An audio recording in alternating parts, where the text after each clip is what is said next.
Good day, dear colleagues. This is Dr. Jihad, and our today's lecture is a continuation to the series that we have started, What Surgeons Should Know.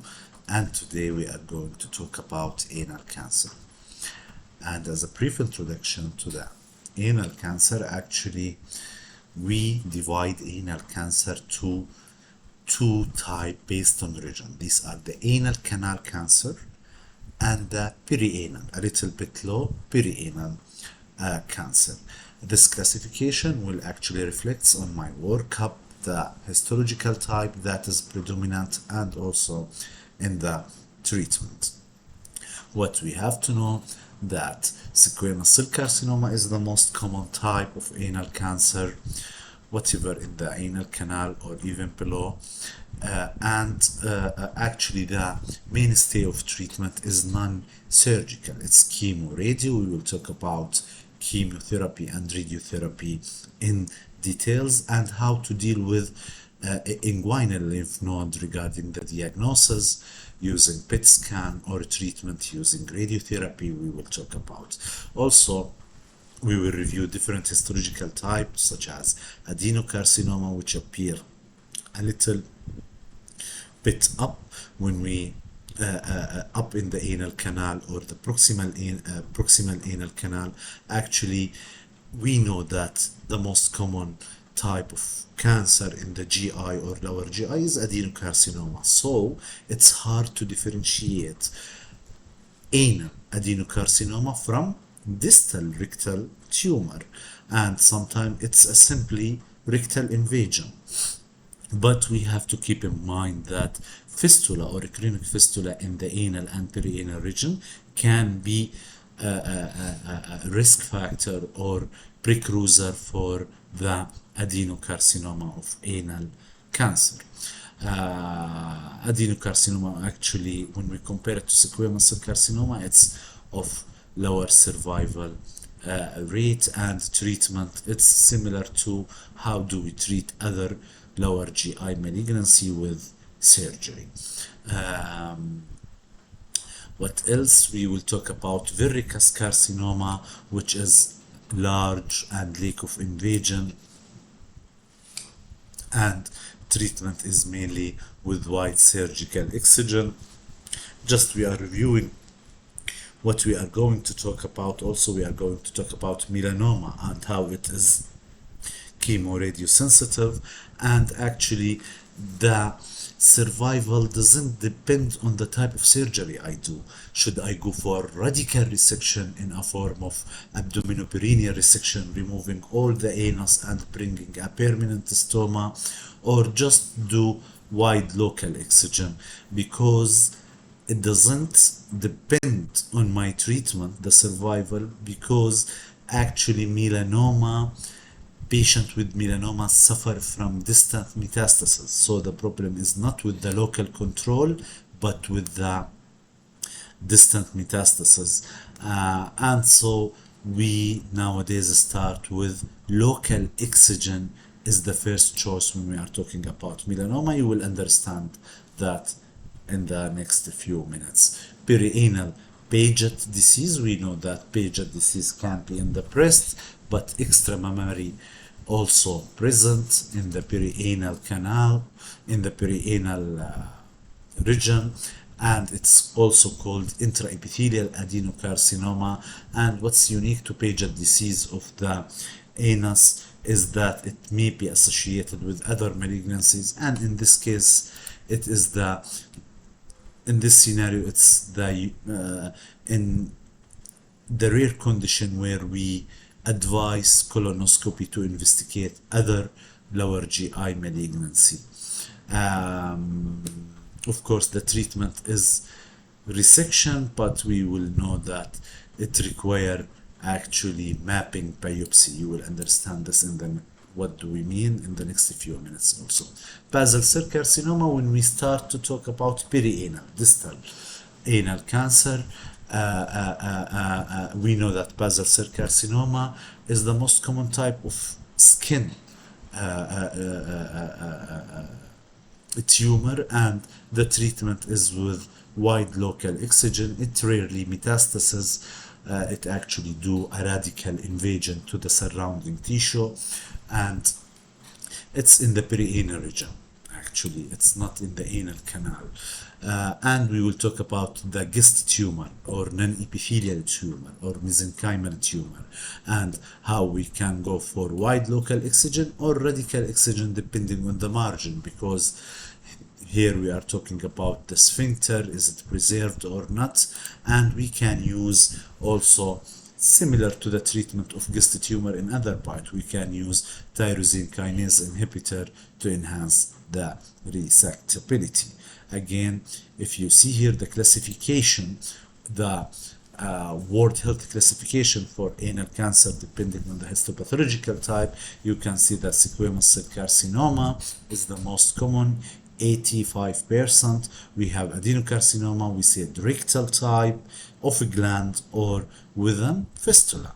We have mucinous adenocarcinoma, small cell carcinoma, undifferentiated carcinoma, carcinoid, malignant melanoma, non-epithelial, they mean GIST tumor, secondary tumor.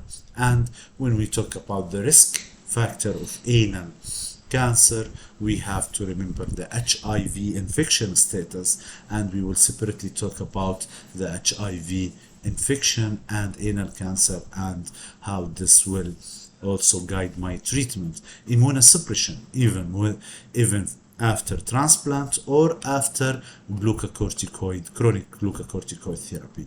HPV infection. And actually here we start to talk about the intraepithelial neoplasia. Actually, HPV infection is, we will have a separate lecture talking about the anal intraepithelial neoplasia. I think I have the natural history. Yes, anal intraepithelial neoplasia.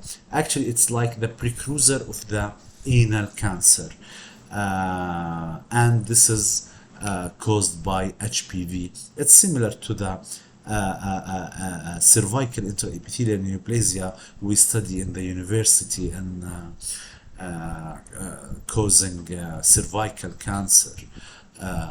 So let's continue talking about the risk factor: cigarette smoking, multiple sexual partners, anoreceptive partners, and here we start to talk about one of the greatest risk factor is male who is having sex with male. Also, history of previous or current intraepithelial neoplasia in the cervix or vulva or anus. Okay, here they are just reviewing the different type. We say squamous in the top, transitional or cloacogenic. It is anal canal cancer. It is squamous, but we will see that it carries different histopathological subtype. The risk factor, we talked about male to male sex, we talked about cigarette smoking. Here I want you just to look for literatures and to do a conclusion. Do an association between the benign anal condition and anal cancer exist or not? Actually, I cannot conclude the answer because many literatures has different conclusion. For example, here you can see that an association between anal cancer and benign conditions such as hemorrhoid, fissure, fistula exists, and this is due to chronic irritation or inflammation of the anal tissue. Actually, I'm not sure. I remember that one of the literature, I remember that there was no association between hemorrhoid and fissure and anal cancer. You can see. We talked about primary anal melanoma, and we said that the problem is the distant spread of the disease. It is rare, less than 1% of all anal cancer. This is a nice classification. You can see that transitional cell carcinoma. This is actually, you have to understand the anal anatomy. We will talk about the anal anatomy in the next few minutes, but you can see that squamous cell carcinoma can be transitional cell carcinoma. It is the transition zone, and actually this transition zone in the anal canal, some hypothesis that the malignant cell arise from there. transitional cell carcinoma, basiloid. If you hear about basiloid carcinoma, it is squamous cell carcinoma. Mucoepidermoid, it is a subtype, histological subtype of squamous cell carcinoma. So transitional, basiloid, mucoepidermoid, these are the, or even cloacogenic carcinoma. This is squamous cell carcinoma. This is an old, let's say, classification of how anal cancer appear. It is it below the dentate line or above the dentate line? When we talk above the dentate line, we talk about the basiloid, cloacogenic, or transitional carcinoma, and below the dentate, it's squamous cell carcinoma everywhere, as we will see also, but here they talk about if it is in the proximal anal canal, it may be adenocarcinoma. Proximal anal canal, we have to think it's near the rectum, adenocarcinoma may appear. Distal anus, such as in the perianal region, we have to think, is it basal cell carcinoma similar to the skin or not? Okay, here about the natural history. How do anal cancer develop? We said that we have a separate lecture about anal intraepithelial neoplasia. It is like the precursor or precancerous condition. It developed from anal intraepithelial neoplasia to cancer. Of course, it have different grade, high grade, low grade, grade 1, 2, 3, but even grade 3 can be present. Anal intraepithelial neoplasia grade 3 can be present for many years as a latent with no cancer and may regress without the development of cancer. Okay, this is just a nice source I found talking about anal cancer. Causes may be HPV infection, HIV infection, anal intraepithelial neoplasia, organ transplant due to the immunosuppression status. They classify it to anal canal cancer. We talked about anal canal. To understand what I'm talking about, let's move a little bit down. This is the anal canal. This is the anal canal, as you see. And and perianal canal, it is the anal verge over here and 5 centimeter distal. Okay, again, this is the anal canal, even up. It is from the anorectal ring. Anorectal ring actually up here, you can see it. This is the anorectal ring. Where is it? It's seen in one of the picture here. This is the anorectal ring. It's where the puborectalis actually engulf the rectum over here down to the, this is the anal verge, and perianal region from the anal verge 5 centimeter distally. Okay, yes, in the past they classify anal cancer according to the as an anal canal and anal margin. These days we are classifying it to anal canal, all of this from the anorectal ring to the anal verge, and from anal verge up to 5 centimeter as a perianal cancer. What else I want to add? This is the anal verge, this is the anal margin, this is perianal region over here where basal cell carcinoma can appear, and this is where the anal canal, if up, we are talking about adenocarcinoma. Let's just return back.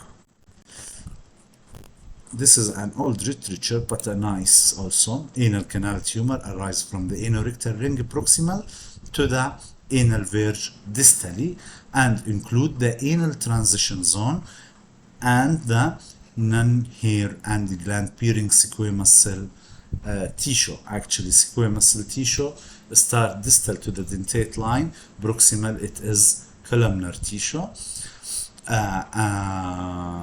Anal margin is defined as the hair and gland bearing skin, lateral and up to 5 centimeter from the anal verge. Okay, the incidence of anal canal lesion is higher 5 times than anal margin or perianal cancer. Epidermoid cancer, it is type of squamous. Epidermoid cancer is the most common type of anal canal malignancy, 85% of all lesions. This includes squamous cell carcinoma and its variant. Squamous cell carcinoma, epidermoid, the same, cloacogenic, basiloid, transitional carcinoma. 25% goes to the lymph node. We will talk about that. And anal canal tumor are more common in female. Okay, this is also below the dentate line and above the dentate line. The squamous is the most common in both, but if we are talking about the proximal anal canal, we start to talk about adenocarcinoma. Distal and near the skin, we start to talk about basal cell carcinoma. What else I want to add? Okay, what we else want to add is that the incidence of squamous cell carcinoma is increasing. This is because of the increasing of prevalence of human papilloma virus, and actually in female it is more common, and also it is not equally affected among races. This what we mean, that the black men have 5-fold increased in anal cancer when we compare it to other races. Also doubling in white of both gender. Mortality rate is up to 3%. If we are talking about the initial evaluation, we start with history taking, and as you see in this picture here, we have the evaluation start with history, physical exam, and radiological. History, we start to take a historical information regarding bleeding, pain, and mass. And this is different from, in anal cancer, different from a benign condition in that the bleeding, pain, and mass actually over months, not years like anal, like benign condition. Also, if there is skin irritation, these information that I have to take from the history. Skin irritation, if there is any obstructive symptoms, weight loss, the continence behavior, any form of incontinence, the duration, we said, the duration of malignant anal condition. From history, we can take it that it is lower than of benign condition. Benign can be up to years. The history, the presence of anoreceptive intercourse in the history of sexual transmitted disease, human papilloma virus. Also, if there is any dermatological condition or other malignancy, including gynecological malignancy or pap smear abnormality, let's say, any head and neck malignancy. We know that head and neck malignancy most likely to be squamous cell carcinoma. If there is a recent colonoscopy, yes, it is not routine to do colonoscopy for anal cancer, but especially in Paget disease, we have to rule out, as we said, we have to rule out other associated malignancy. Diagnosis actually of anal cancer is delayed because it is confused with benign anal condition. The patient is treated as hemorrhoid or fissure for months to detected that it is a cancer. Also what? If we have in the history a patient, a female who have anal dysplasia, male or female with anal, or female, with anal dysplasia, it should be referred to the gynecologist to check for cervical dysplasia. Okay, let's move back. This is what's written here. You can see here what historical information can we take: bleeding, pain, presence of mass, skin irritation, obstructive symptoms, weight loss, continence, duration of symptoms, history of sexual transmitted or HPV, anal receptive intercourse, history of dermatological condition, history of other malignancies, especially in the head and neck, prior colonoscopy. We talked about the colonoscopy. These are the features: ulcerating, bleeding, pain, pruritus, and discharge, irregular indurated mass, fistula in female, anovaginal fistula in female, fecal incontinence in late cases, inguinal lymph node. We have to examine, this is when we talk about examination, we have to examine the inguinal lymph node. Actually, it's hard and then tender, the iliac lymph node, and later constipation can present. Bleeding is the most common symptoms, up to 45%, and pain is the next common symptoms.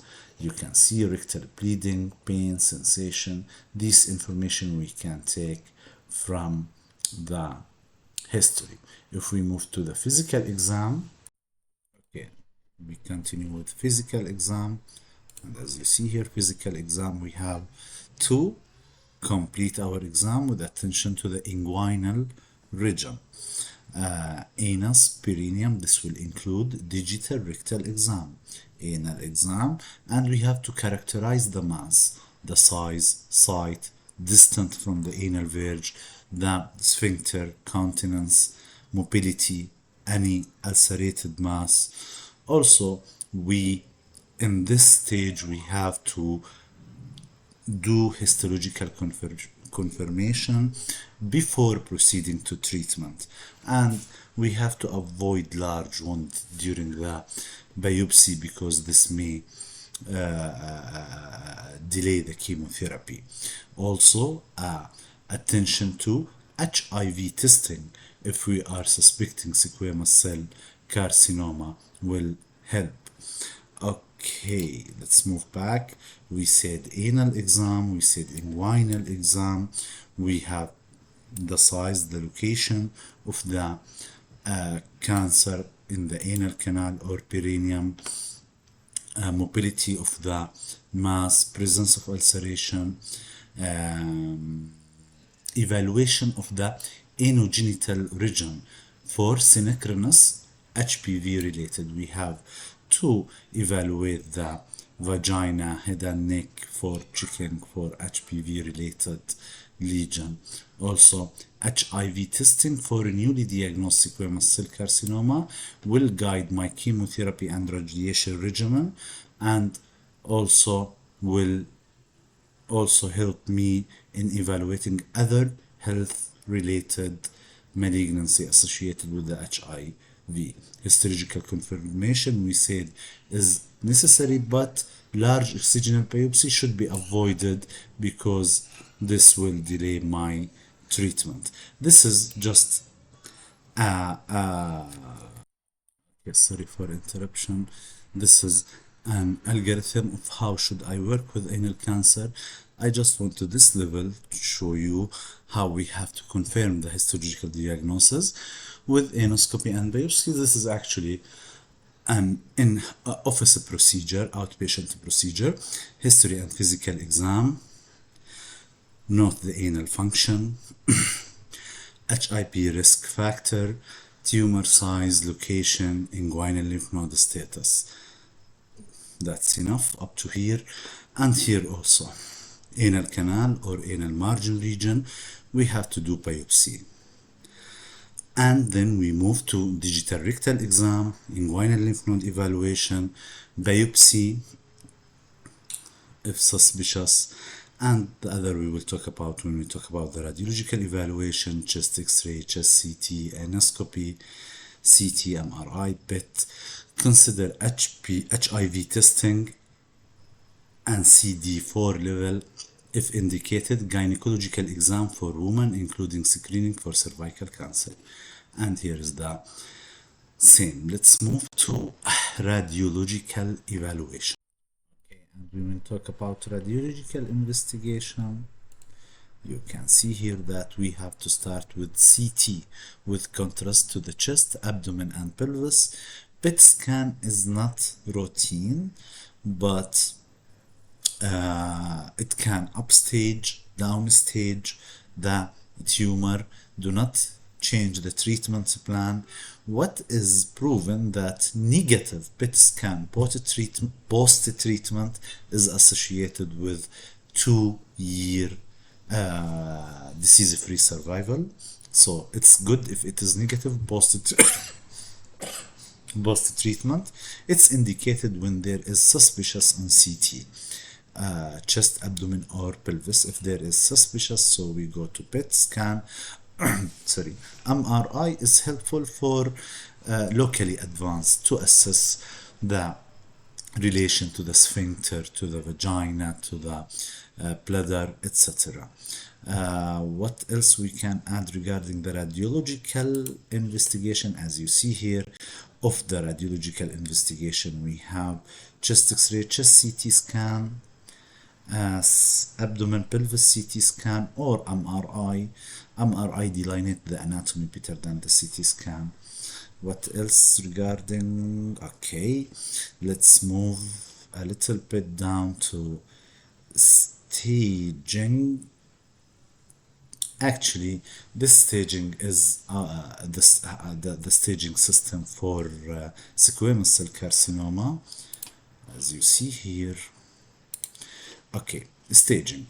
If we are talking about staging of squamous cell carcinoma, so this depends not on the level of invasion like in colorectal cancer, but on the size and the locoregional lymph node, the size of the primary tumor. Simply, and to make it easy, you can see we have TMN. Actually, what is clear that if M positive, the metastasis positive, this means that it is stage 4. When nodal status is positive, this is mean that it is stage 3 and up. What else? This is the T status. You can see here. T can be TIC. This is mean high-grade squamous intraepithelial lesion. In the past, they call it carcinoma in situ, Bowen disease, or intraepithelial neoplasia 2, 3, or high-grade intraepithelial neoplasia. T1 less than 2 centimeter, 2 between 2 and 5 centimeter, and 3 above 5 centimeter. 4, it is invasion any size involving adjacent organ such as the urethra, bladder, or vagina. Okay, stages also to make it smooth. Stage 0 means N0, M0, and TIC. Okay, for example, Bowen disease is stage 0. Stage 1, we have one variant of stage 1. It is T1 only. Tumor less or equal than 2 centimeter with negative lymph node, no metastasis. This is mean stage 1. Stage 2, two variant, A or B, either T2 or T3, N0, M0. We said if N positive, this is mean stage 3. So stage 2, N should be positive, negative, M should be negative, and 0, M0. We have two variants, 2A or 2B. This depends on the tumor size. T2 means stage 2A, T3 means stage 2B. So if we have a tumor, for example, 7 centimeter, lymph node negative, metastasis negative, this is stage B. Stage 3 variant. We talk about if N positive means stage 3. But one scenario is that N0, not the cells can be positive, but T4, N0, M0, this is stage 3B. So T2, T3, N0 is stage 2, T4, N0, M0 is stage 3B. While if nodal positive N1 and T1 and T2 is stage 3A, and T3, T4, N1 is stage 3C. Is it clear? I think this picture make it extremely simple. Stage 4, any T, any N, M1. There is distant metastasis. Inguinal lymph node, how to? Actually, we have in the inguinal lymph node N0 and N1. At some literatures there is N2, but this is the actually, as you see here, this is an explanation of this. This is the anal cancer TMN staging, the 8th edition. We have only N0 and 1 ABC. What do we mean by ABC? We have actually what inguinal lymph node we assess, the inguinal, mesorectal, internal or external iliac. If A means inguinal or mesorectal or internal.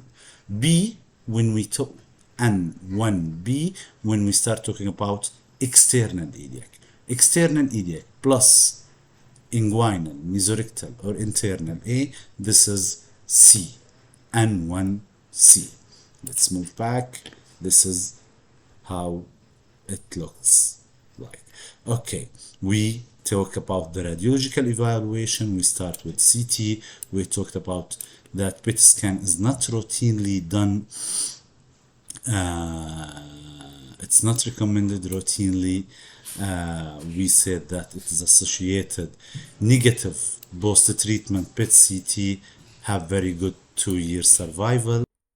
Okay, negative post-treatment PET CT is associated with very good 2-year disease-free survival. You can see here we said that it's not routinely done because it doesn't typically change treatment plan and doesn't replace the need for contrast CT of the chest, abdomen, and pelvis.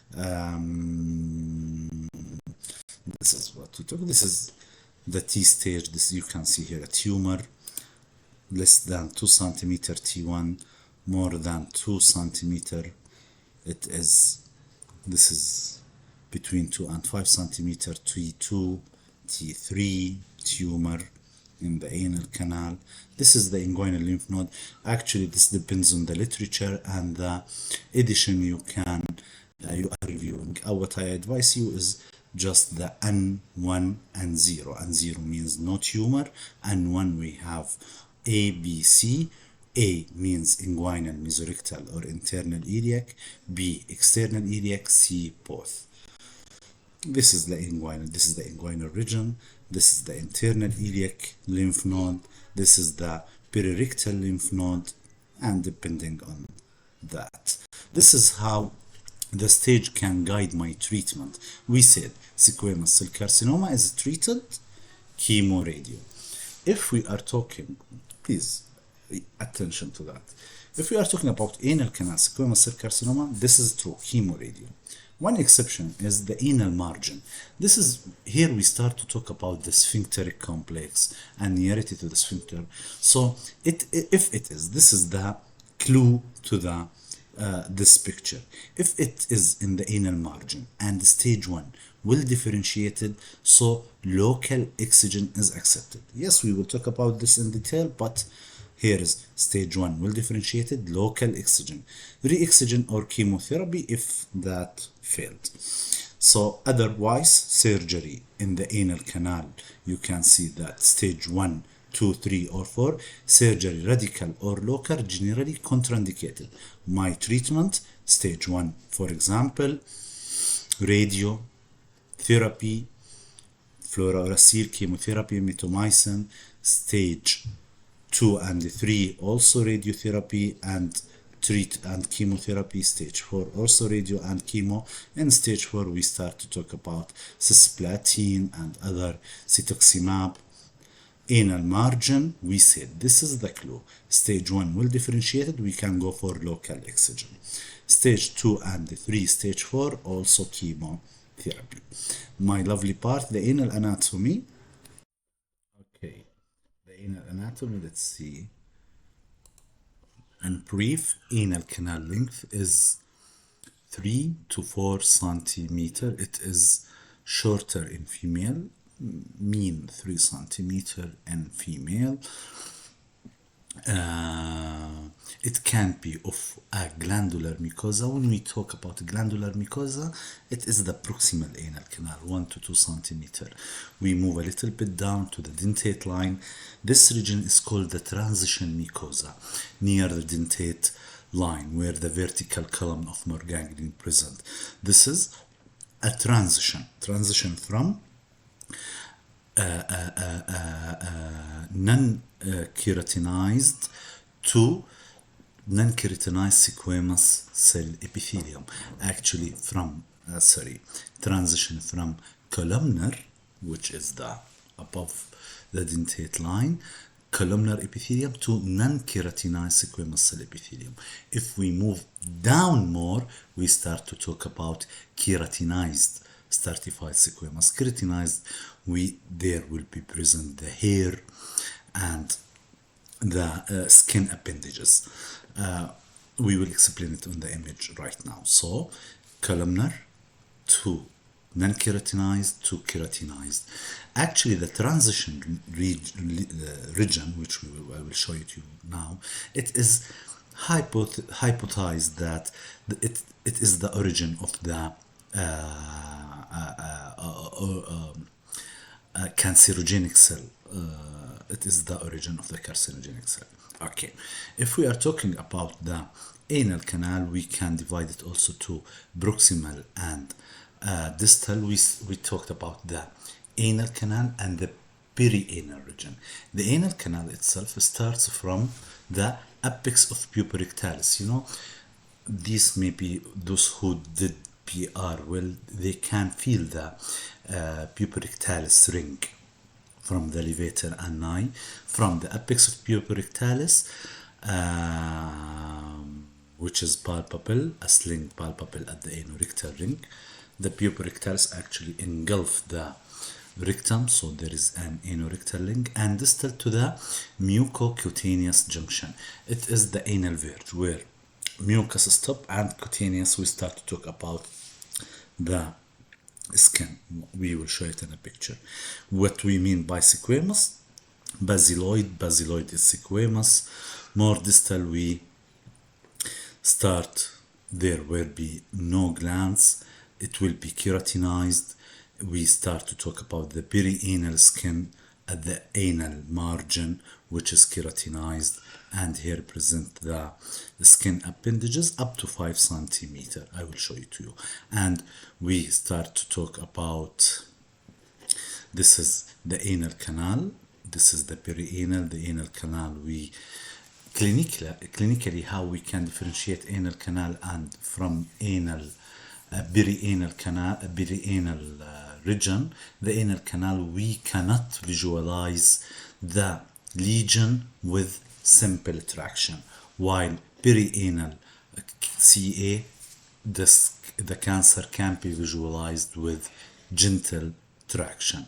Lymphatic drainage depends upon the dentate line or below the dentate line, above the dentate line to the inferior mesenteric or interior iliac lymph node, and below the dentate line, such as in the perianal cancer, we start talking about the inguinal, superficial inguinal lymph node. If it is at the level of the dentate line, so both to the internal iliac and internal mesenteric, inferior mesenteric, and to the superficial inguinal and femoral lymph node. This is what we talked about. This is the anal canal. It is from the puborectalis up here, above the dentate a little bit, down to the mucocutaneous junction over here, where the anal verge start, and 5 centimeter distal, we talk about the perianal region over here. You can see that A, B, C, these are the different locations of squamous cell carcinoma. Okay, what else we can add? You can see here, this is the anal canal, above the dentate a little bit, from the anorectal ring down to the anal margin. This is the anal margin, which is the mucocutaneous junction. Actually here, mucus, cutaneous, we start to talk about the skin and 5 centimeter distally. This is the transition zone over here, where the carcinogenic cell appear. What else we can add? Transition zone again. Okay, anal canal on average 4 centimeter shorter in female. Transition zone from the glandular columnar to the squamous mucosa at the dentate line. Anal verge begin at the anal margin, begin at the anal verge in the mucocutaneous junction up to the 5 centimeter distally. This is the drainage to the superficial inguinal or internal iliac perirectal. Okay, what else we can add? This is also the transition zone. This is the anal verge and anal margin. Okay, we are not in an anatomy lecture, but you can see how many different entity when we are talking above the pectineal or dentate line and below the pectineal. A lymphatic drainage above the pectineal to the internal iliac lymph node. These are the pararectal lymph node, or below the inguinal, superficial inguinal lymph node. Epithelium above dentate columnar, below dentate line, stratified squamous epithelium. Embryologically above dentate, it is endoderm, below dentate ectoderm, artery, vein, hemorrhoid, nerves, etc. We already discussed this picture. We said squamous cell carcinoma in the anal canal and anal verge is the most common, but we have to think if it is in the proximal anal canal, we have to start to think about adenocarcinoma. If it is in the distal anal canal or in the anal, perianal region, we have to think of we have to consider squamous cell carcinoma because here starts the skin.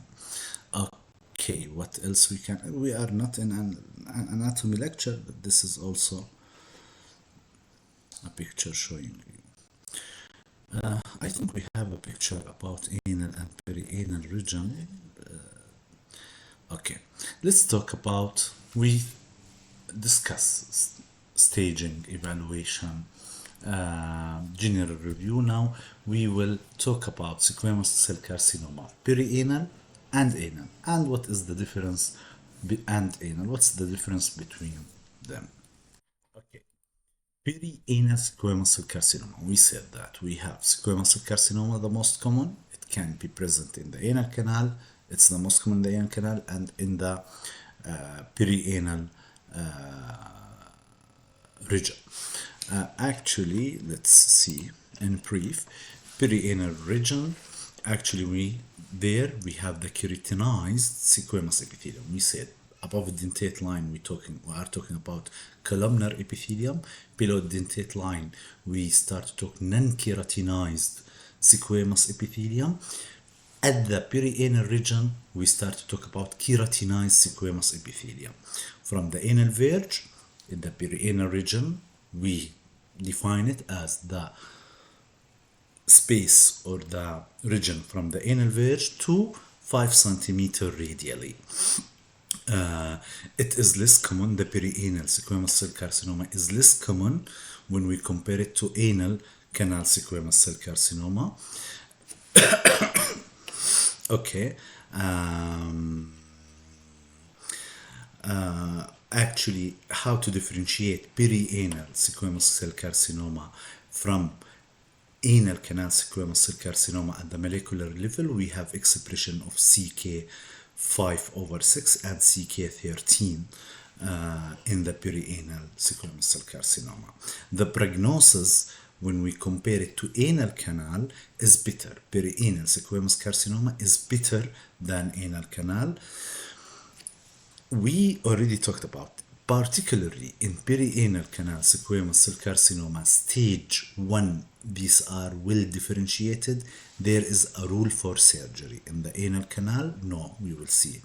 Well differentiated, slow growing, female predominant, peak from 70s to 80s, myths uncommon, recurrence usually loco-regional, and symptoms similar, because in the perianal, in the distal anal canal, similar to hemorrhoids, so this will delay the diagnosis. According to the size, this will reflect in the lymphatic status. For example, below than 2 centimeter, we have rarely lymphatic node mets. Between 2 and 5, we are talking about T2, a quarter will have mets, while above than 5, we are talking about T3, we will have 70% will have mets.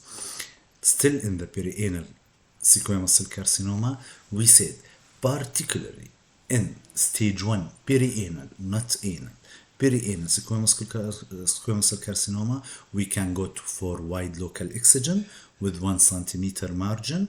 We can do re-excision if we have positive margin. More advanced lesion, these are not amenable for wide local excision. Why? Because they are near the sphincter, so it can harm the sphincter. We go for radiochemo, similar to anal canal cancer. So, stage 1, surgery, wide local excision, positive with negative margin, 1 centimeter margin. If that failed or not amenable due to nearly to other structure, we go to chemotherapy similar to anal cancer. Okay, the chemo radio can be adjunct to surgery. We can use chemo and radio and surgery. Again, well differentiated and small, wide local excision. There is a rule for surgery in perianal squamous cell carcinoma, but no rule for surgery in anal canal squamous cell carcinoma. Poor differentiated and large, we start to think about radiotherapy. Chemotherapy for T3, T4, or any lymph node involvement. And the chemoradiotherapy, we use it in stage 2, 3, 4. It's similar to the anal canal squamous cell carcinoma regimen. Let's move back. Perianal squamous cell carcinoma. You can see here, this is the perianal. We said clinically perianal and anal. Clinically perianal, we can see the lesion. You can see the squamous cell carcinoma is distinct border, raised edge with ulcer. This is squamous cell carcinoma in the perianal region. This is the anal verge. You go distal 5 centimeter. These are the perianal region. We can see it by eye, while anal canal, we cannot see it. It requires endoscopy. With simple traction, we can see this lesion. What else? This is an old literature I used to study on my board exam. Old but gold, because it always in the subconscious of your mind. You can see that anal cancer is divided to anal canal lesion and anal margin lesion. This is not correct. We are talking about anal canal lesion and perianal lesion. Anal canal lesion, they classify it as squamous cell carcinoma, the most common, and these are the epidermoid, mucoepidermoid, colacogenic, basiloid. These are all and the treatment is Negro protocol. For failure, APR. APR means radical resection, removal of the anus, bringing stoma, etc. The cure rate is up. The cure rate with Negro protocol. This is Negro protocol is the chemo radio, which is we will talk in detail about it. About up to 80%. We in the anal, still in the anal canal, they talk about the adenocarcinoma. We said in the proximal anal canal we have adenocarcinoma, which is treated similar to rectal cancer. So here we start to talk about APR surgery, APR, and post-operative chemoradiotherapy, same like rectal cancer. We talk about melanoma in the anal canal, okay, and anal margin region. Here they also again put squamous cell carcinoma at the top, but the difference, we said, instead of anal margin, imagine this is perianal region. In squamous cell perianal CA, perianal squamous carcinoma, we have a rule for wide local excision for those who are well differentiated, those who are small, not near the sphincter, etc. For example, wide local excision for lesion less than 5 centimeter, you have okay metastasis to inguinal lymph node. Chemo radio, we start to talk, and they talk in the perianal region about the basal cell carcinoma. We said in the distal anus, we start to talk about the skin, and the most common skin cancer is the basal cell carcinoma.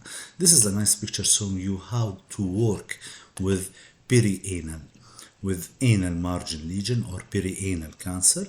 We said that biopsy before proceeding, and then we have to do evaluation and staging, including rectal exam, lymph node assessment, biopsy, FNA, chest CT, abdomen, pelvis, CT, MRI, PET scan, anoscopy, HIV testing, etc. You can see here that the treatment follows three regimen.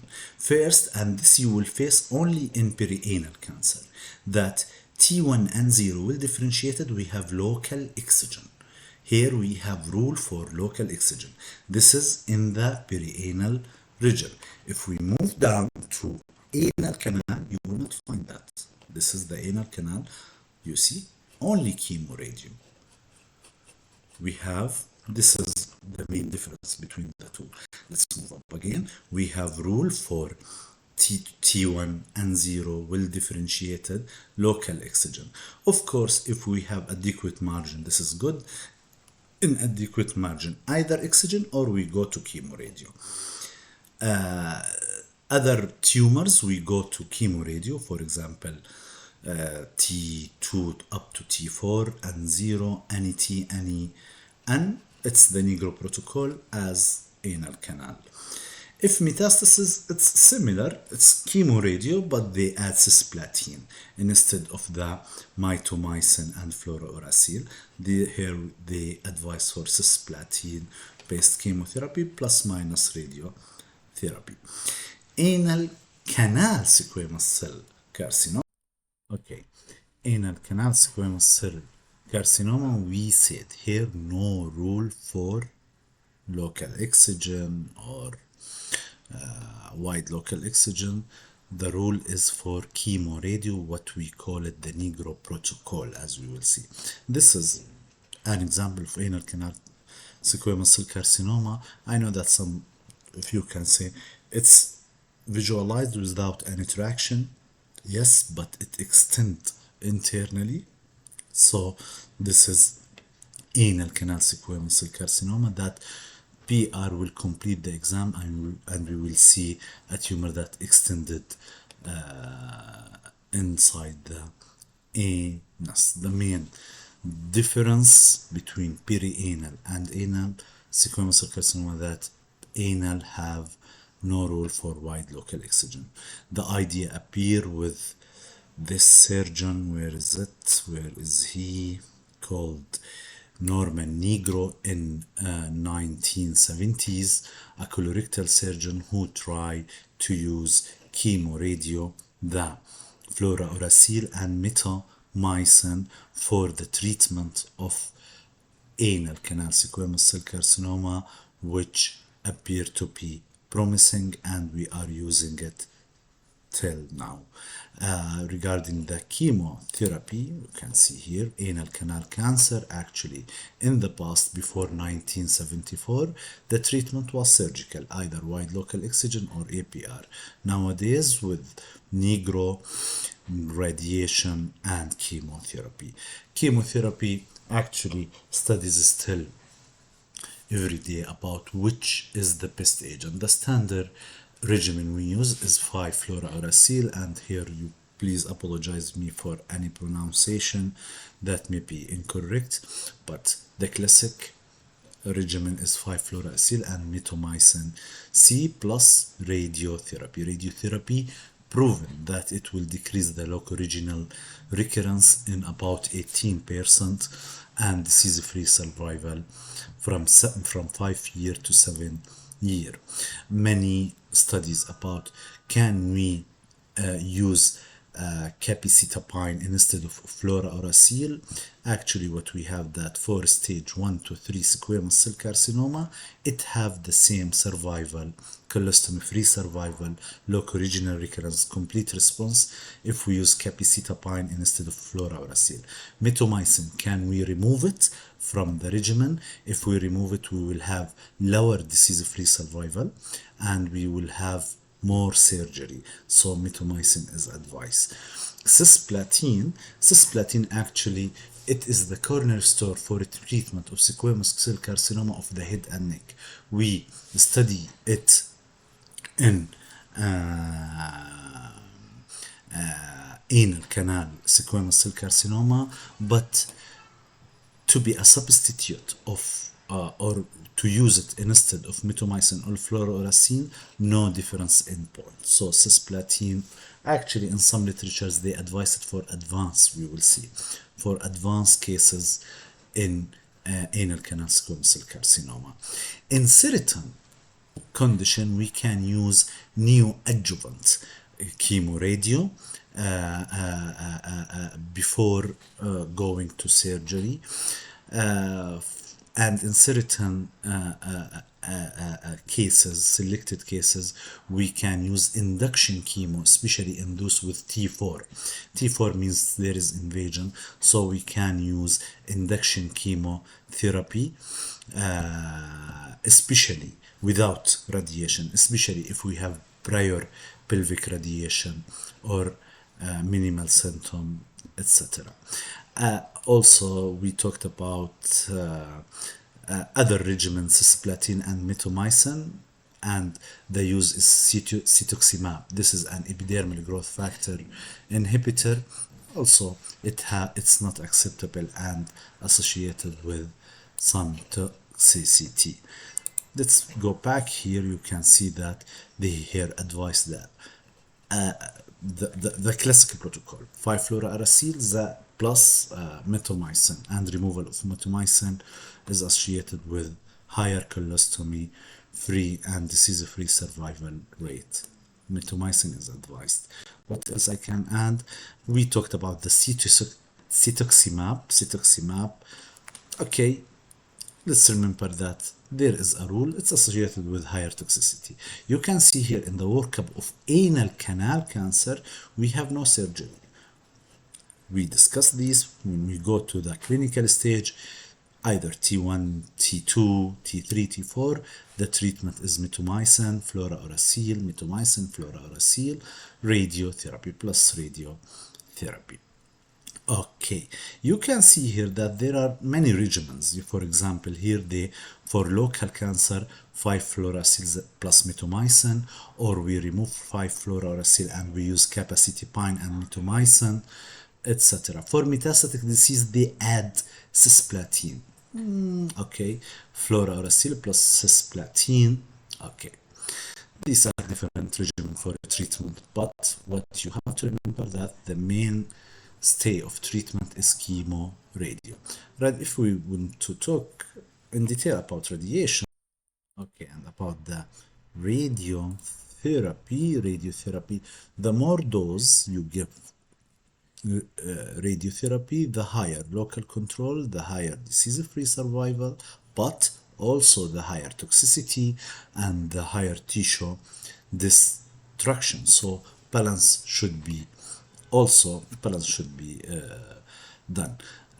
Also, breaking the dose will be associated with decrease the local response, so balance is needed. Actually, this is for the surgeon, it's hard to imagine which field should I include in the radiotherapy.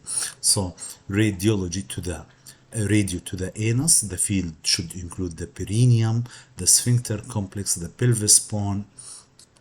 The minimum dose needed is 45 gray to primary. Initially, we start with 30 gray to the pelvis, anus, perineum, and inguinal lymph node.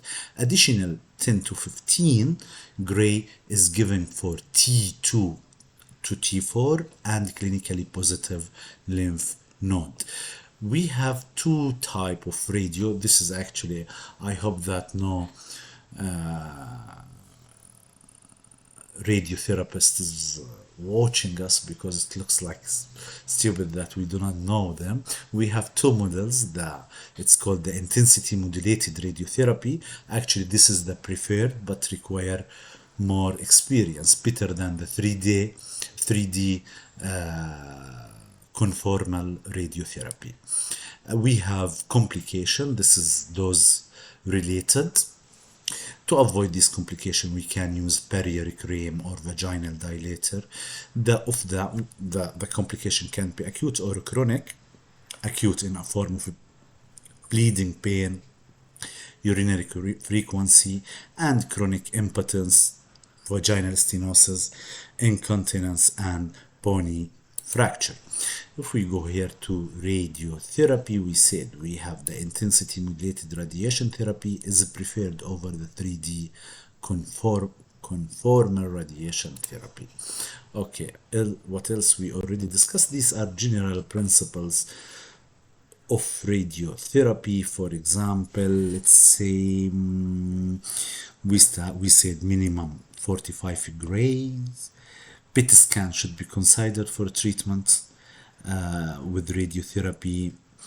The inguinal lymph node, the pelvis, anus, and perineum should be included in the initial field, radiation field. The superior border of the field should be the L5S1. The inferior border should include the anus with minimum 25 centimeter margin around the anus and the tumor. The lateral border should be the lateral inguinal lymph node. Okay, and here they talk about the 44 lesion and above we add, and also annual lesion, we said we add additional dose. Also what I want to add, here also they talk about this modality, what we call it the IMRT. This is regarding the radiation, how to manage the inguinal lymph node metastasis. Okay, how to deal with inguinal lymph node metastasis, especially in anal. We are still talking about anal canal squamous cell carcinoma. They are positive and found to be either clinically or radiologically positive in 13% of the patient, detected by palpation, clinically or imaging. The positive lymph node status is associated with larger size of the primary tumor, advanced stage, and age.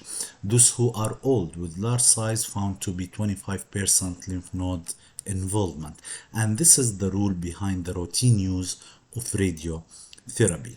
The recurrence post-radiotherapy, it's associated with the lymph nodal status. If it is N0 and 1, less than 1%, and 3 and 4, it's 15%. It's effective for even occult, latent, and active, clinically and in imaging. This is also why we use it routine. Some says that we have to do FNA before the treatment with radio. This is not routine and not true. Actually, FNA will help us. First of all, post-treatment, it can tell us that this is a resistant or recurrent tumor in the inguinal. If we have do FNA after treatment, it can help me. Also, in establishing the diagnosis, especially the FNA can be done if the primary is inaccessible or excised, so FNA can help us. Not routinely done. This is because it's not accurate, the FNA.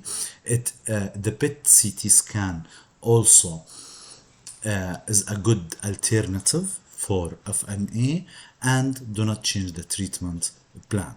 You can see here that no need for what we call it superficial inguinal lymph node dissection.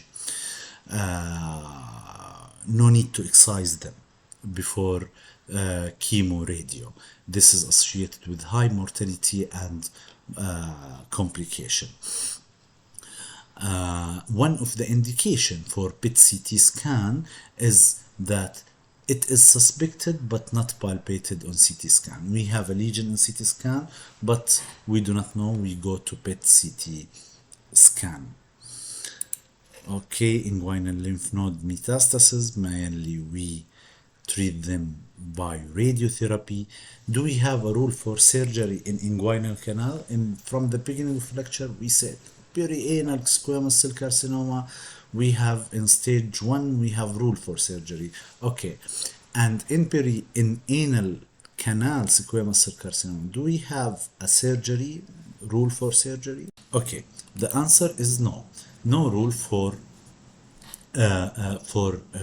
surgery in anal canal squamous cell carcinoma when we compare it to perianal. We frequently use surgery for perianal. We already discussed it in stage 1. We use local excision. In anal canal, actually it's limited to either failure. We said the mainstay of treatment is chemoradiation. If it fails, we go to surgery as a salvage surgery, either local excision or APR. Okay, actually there is certain indication, limited indication for surgery. We have the entity, we call it superficial invasive. This is invasion of the basement membrane in the anal canal up to 3 millimeter. This is, we call it superficial invasive cancer, and there is a rule for surgery here. And actually we frequently facing invasive superficially invasive anal cancer because of the screening protocol. So failed chemoradio, superficial invasive cancer, we can use surgery. Surgery can be local excision or APR. APR means removing of the anus, bringing permanent stoma. After surgery, we have, or even chemotherapy, we have the surveillance. What we do, how we can follow up our patient.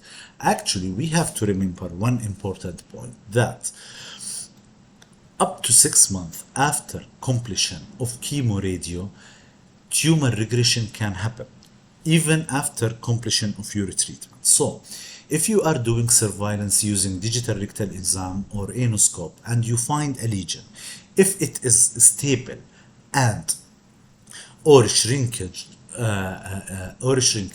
up to 6 months, do not touch it. Do not go for chemoradio. Do not go for surgery. It may regress up to 6 months. If it is growing, so you have to do biopsy and restaging. Restaging is done with CT scan, PET scan, MRI, etc. What else I want to add? If recurrence happens, we do chemoradio or surgery and we catch recurrence, so the treatment is APR, better than chemoradio. This is another indication for surgery in anal canal squamous cell carcinoma. Let's see what's in summary. We said local excision, rare for anal canal squamous cell carcinoma, frequent for perianal squamous cell carcinoma. APR can be salvage or salvage in persistent primary despite chemotherapy. Superficial invasive adenocarcinoma, one of the indication. Surveillance should be started 8 to 12 week post radiotherapy. This is in a form of digital rectal exam or anoscopy. And we talked about how to restage a tumor if we catch it with physical exam, biopsy, to repeat the biopsy, CT PET, and pelvic MR. Contraindication to APR is, or surgery in general, even APR or local excision, poor performance, advanced age, incurable distant mets, pelvic wall, levator ani, nerve root involvement. If we have recurrence and if we have recurrence, we catch it on the on the surveillance, on our follow-up. So we go to APR better than chemo radio, as we discussed. When we do APR, we have a defect in the anal canal. We can close it with flap reconstruction technique. One of the most frequently used is the vertical rectus abdominis myocutaneous flap, VRAM, as you see here. This is VRAM flap after APR for anal canal squamous cell carcinoma. Okay, patient with anal cancer and HIV, what is unique for them? And before proceeding to anal cancer HIV, I forget to talk about the isolated inguinal lymph node metastasis. This means that we treat the patient with chemoradiology, with surgery, or with surgery, and we found that the patient have recurrence that is isolated in the inguinal region. The primary tumor treated, no distant metastasis. So what to do? Here we can go to superficial inguinal groin dissection. As you see, surgery, if we have isolated, this means that the primary tumor treated, no distant mets, isolated inguinal lymph node recurrence, we found the recurrence. So treatment is with resection. This is what we call the superficial inguinal groin dissection, followed by systemic treatment. Of course, before starting our treatment, we have to do restaging using chest CT, abdomen, pelvis, and CT PET scan, and we have to do FNA to confirm that this is squamous cell carcinoma.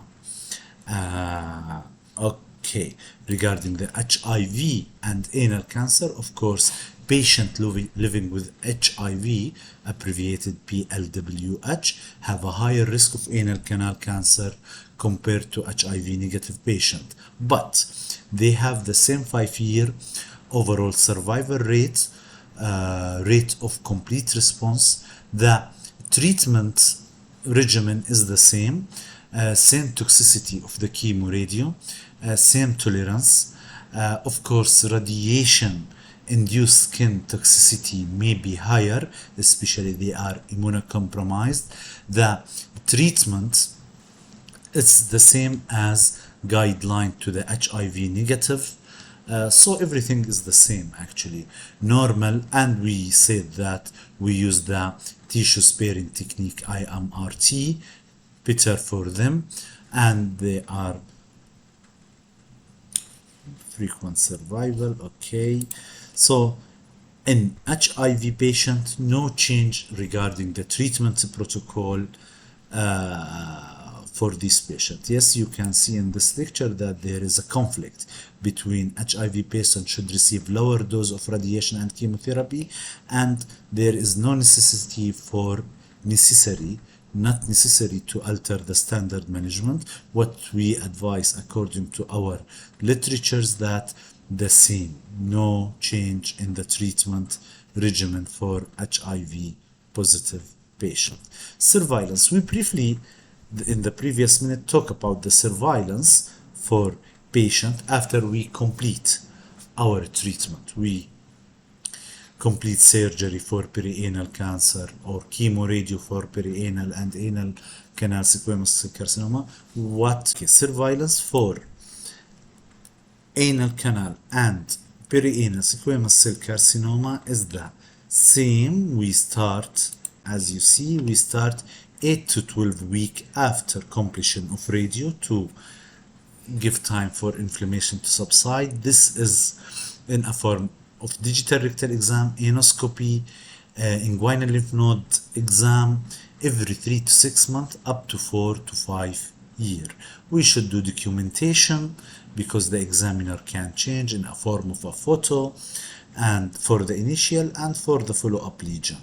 And any change in size can be persistent or recurrent lesion. We said that the effect of radio can extend even for 6 months after completion of radio treatment. So, if any lesion detected on the follow-up before 6 months and stable or regressive, or it is shrink, or there is a shrinkage in the lesion, nothing to do. After 6 months, we have to do biopsy. If the lesion is increasing in size, even before 6 months, we have to go to biopsy. This is the rule why no routine biopsy is done. If we have clinical positive lymph node in the surveillance, we have to go even. This is and completely treated. We have to do CT, chest, abdomen, and pelvis every 3 years. What else I want to add? You can see here the follow-up plan, how we follow up our treatment. After completion of the treatment, we said digital rectal exam and endoscope 8 to 12 weeks later. We have 3 variants, either progressive disease. If progressive disease, we have to prove it by biopsy. We have to restage this. If it is locally recurrent, we go to APR. Okay. After APR, we can do, if, for example, if it is metastatic tumor, we go to chemoradiology, nothing to do. If it is persistent disease, so restaging required, and if it is a progressive, we go to APR. If no progression, we go to complete response. If we have complete response, we have to do this sequence of follow-up.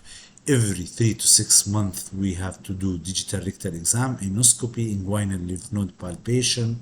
If we have before the treatment T3 and T4 or inguinal lymph node positive, we have to do chest, abdomen, pelvis, CT every 3 years. If we detect any local recurrence, ABR. Any distant recurrence, chemotherapy. Okay. This is an example of diagnostic and treatment algorithm. Also, it's the same what we talk about. Salvage therapy can be in a form of pelvic exentration. This is also another diaphragm showing you how anal canal lesion, biopsy, workup, clinical stage, primary treatment, and the follow-up. The follow-up depends on we have complete remission or progressive. If a progressive, we can go locally. Local recurrence, we go to APR. Distant recurrence, we go to chemotherapy. Okay. We now go to anal adenocarcinoma. Okay. Anal adenocarcinoma, we said it is usually in the proximal anal canal up near the rectum, and it's hard to differentiate between distal rectal cancer and anal cancer. It may be just simple invasion from a rectal cancer, and even the treatment is the same as rectal cancer. It's up to 20%. Mucoid discharge is frequent, can be from a gland, adeno, or chronic fistula, especially think of inflammatory bowel disease. When we compare it to rectal adenocarcinoma, it is higher rate of inguinal lymph node metastasis, and staged and treatment same as rectal tumor. We frequently, the treatment, it is TNT, it is neoadjuvant chemotherapy, then we go to APR, chemoradio, then APR, we remove radical resection. You can see here the survival rate. We compare the anal adenocarcinoma which is the lowest survival rate, the worst type when we compare it to anal squamous cell carcinoma and rectal adenocarcinoma. So the best survival rate is anal squamous cell carcinoma, while anal adenocarcinoma is the lowest survival rate, and rectal adenocarcinoma is better than anal adenocarcinoma, lowest survival rate. This is actually because it's associated with proctectomy and the chemotherapy given. Okay, what else we can add? This is an anal cancer, anal adenocarcinoma with inguinal lymph node mets. And actually here, just the information we already discussed. Adenocarcinoma arises from columnar epithelium of the anal canal, and the incidence is low, 5% of anal malignancies. Okay, treatment is preoperative chemoradio followed by APR. APR should be offered for early stage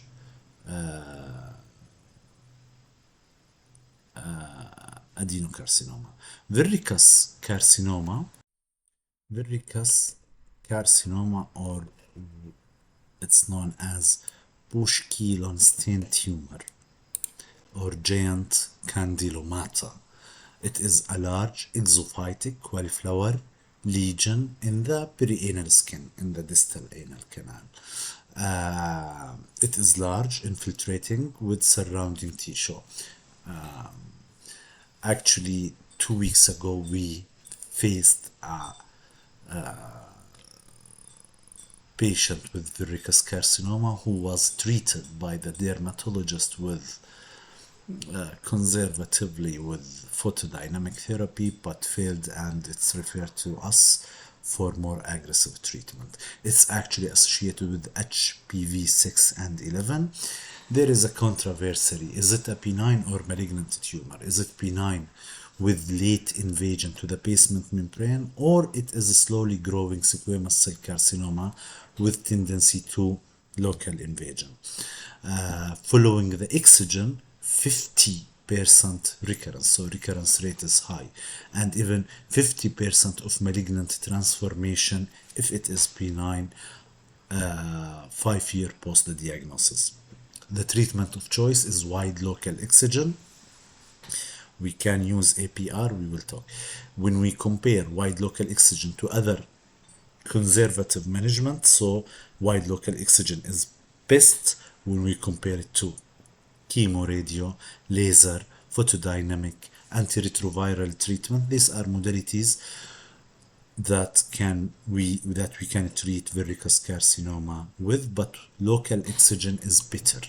We use chemoradio and APR, more aggressive approach in cases of mesorectal lymph node invasion, or it is more in the anal, proximal in the anal canal. If it is up a little bit, not in the perianal skin, we go to APR, similar like treating adenocarcinoma, chemoradiotherapy and APR. This is what is regarding the verrucous carcinoma. Melanoma. Okay. Melanoma, this means the distal anal canal near the anal, perianal region. There is, let's talk here, it's a rare and aggressive. It is radio chemosensitive. I think the anus is the third most common site for melanoma. It was abbreviated in a word C. S for skin, EI, and A for anus.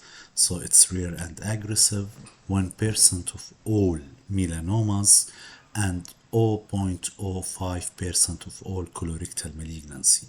It's more common in female in the 6th decade, and poor prognosis because of late diagnosis and some biological factor. Symptoms in the distal anal canal such mimic the hemorrhoidal symptoms. Pigmented lesion can enhance the diagnosis, but up to 30% of lesion are amelanotic. It can be incidentally found in hemorrhoidectomy, which is one of the rarest scenario for cure. We have to do pelvic MRI, CT PET scan, colono, and derma and ophthalmo exam. Sentinel lymph node mapping, it's not no survival benefit. Lymph node can be affected unilateral or bilateral, and hematological and lymphogenic spread present.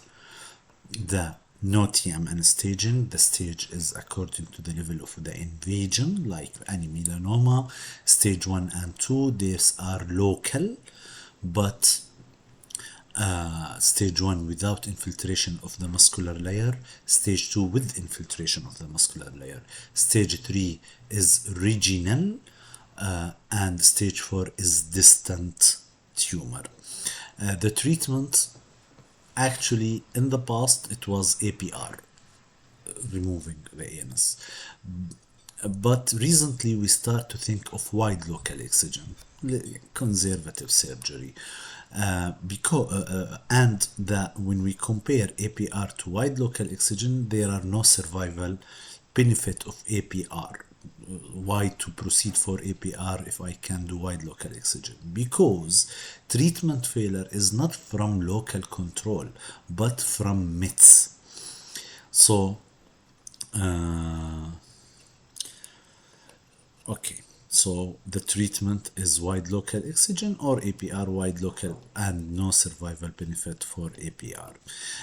We can use radiotherapy after wide local excision, but keep in mind that melanoma is radio resistant.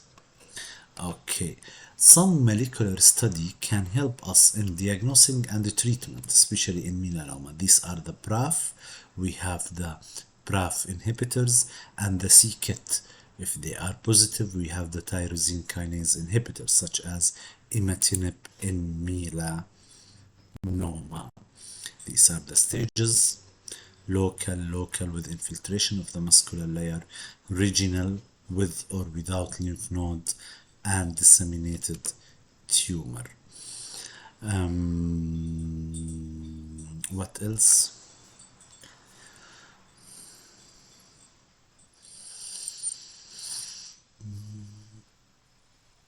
I just want to say about, okay, that is failure control. We discuss all that. We go to perianal Paget disease, or what we call it intraepithelial adenocarcinoma. Okay, Paget disease of the perianal. This is in the apocrine gland, in the distal anal gland, in the distal anal canal. It's called intraepithelial adenocarcinoma. Actually, let's move here. We know that Paget disease can be mainly in the breast. It can be Paget disease of the bone, Paget disease of the penis, Paget disease of the anal margin from the apocrine gland. So it is extramammary, outside the breast, of the apocrine gland. It presents like a scaly lesion of the perianal skin, weepy, ulcerated, pruritus, pain. It's more common in female. 10% of the perianal of extramammary, 10% of extramammary Paget disease. Actually, the scenario that present that the dermatologist will refer to you a patient with a skin lesion near the anal verge that is failed with topical treatment of steroid. When we talk about Paget disease of the perianal cancer, we should think of other associated malignancy, because the rate of colorectal adenocarcinoma, other synchronous tumor, is up to 18%. And for this we have three types. First type with no associated malignancy, second type with associated malignancy but near the lesion itself, third type with synchronous malignancy in the GI or the genitourinary system. Histopathologically, it will looks like a Paget cell, which is described as abundant cytoplasm, prominent nuclei, pleomorphic nuclei. The surrounding tissue is compressed, keratinized cells are compressed. Immunohistochemistry can help us to differentiate it from other cancers. We should do cytokeratin, CEA. These are helpful in the diagnosis. Fluid, protein, etc. It can be divided to epidermal and intradermal. Epidermal does not invade the dermis. Intradermal, these are less common. Primary and secondary. Primary means that the tumor is from the apocrine gland. It is carcinoma in situ. Secondary is tumor from another site that spread intraepithelially to the anus, which we call it intraepithelial spread of the other underlying CA. This is secondary. Treatment actually is guided by the classification. We have 4 stages. 1, 2 is classified to A and B, 3 and 4. Simply, 1 means perianal Paget disease in the perineal, scrotal, or volvular region. This is treated with different modalities of surgery: wide local excision, Mohs surgery, microscopic Mohs surgeries. These are the repeated thin slices, and traditional surgical excision. We can use 5% imigwamid. All these are acceptable treatment in stage 1, which is perianal scrotal volvular. If it is in the anal canal, we go to wide local excision or transanal resection. This is stage 1A. 2A. 2B with other malignancy. If there is synchronous malignancy, we should follow. For example, if I have colon cancer, I should follow. If I have rectal cancer, anal cancer, according to the malignancy that is present. Stage 3, if I have lymph node involvement, this means I need chemotherapy. Stage 4, if there is distant mets, I need chemo and radiotherapy as a palliative treatment. Okay, one of the problem in perianal Paget disease is that it's hard to achieve negative margin because grossly you will not find anything. These are intraepithelial, and even histopathologically, the histopathological exam can miss some areas. To show you, this is the mapping biopsy recommended for Paget disease. Actually, this grows, the intraepithelial grows a part of the spread as a projectile finger-like. These are with places of involvement and places of a healthy tissue. So where is the extent, the distal extent of the tumor? Sometimes it's difficult to know, and for this we do what we call it the mapping biopsy. We do routine biopsy in this dot, as you see. This is near the anal verge, this is the anal verge, this is the anal margin. We do mapping biopsy and we hope to find that no tumor is reaching to this part. Do you achieve the idea behind the mapping biopsy? Because the growth can, the distance spread is not continuous. There is an area of uninvolved. So we do like random biopsy to see if there is any involved margin. This is what we talked about. Stage 1 of the perianal scrotal volvular, multiple modalities including the imigomod, etc. Basal cell carcinoma. We said that basal cell carcinoma is a feature of perianal distal anal canal cancer. It is the most common cancer in the skin. When we talk about the anal verge here, this is the perianal region. It is between the anal verge and the anal margin. This is here basal skin cancer appear. It is the most common type of skin cancer in skin, but it's not common in the perianal canal. As you see, most common cancer in the skin. It's actually in sun exposed area. It is rare in the perianal region. It is 0.1% of all basal cell carcinoma.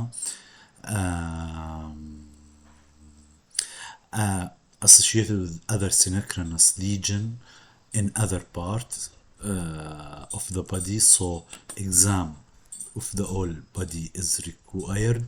No association between basal cell carcinoma and HPV, and the treatment is local excision with negative margin. Actually, no hematogenous spread of basal cell carcinoma. Okay, now we move to guest tumor. Okay, guest tumor, and as we know, it's not the most common site to be in the anal canal. As you see, most common mesenchymal or non-epithelial GI tumor. Okay, it's most likely to be in the stomach or small bowel. We know that interstitial cell of Sajjal is the origin, and hematogenous spread rarely goes to the lymph node. Anorectal guest tumor is 5% of all the GI of the guest tumor. It's more common in male between 60 and 70s and present like a well circumscribed hypoechoic mass in the intersphincteric space on endoanal ultrasound. On the physical exam, it can be entirely submucosal or it can present as ulcerated mass with large non-luminal submucosal component.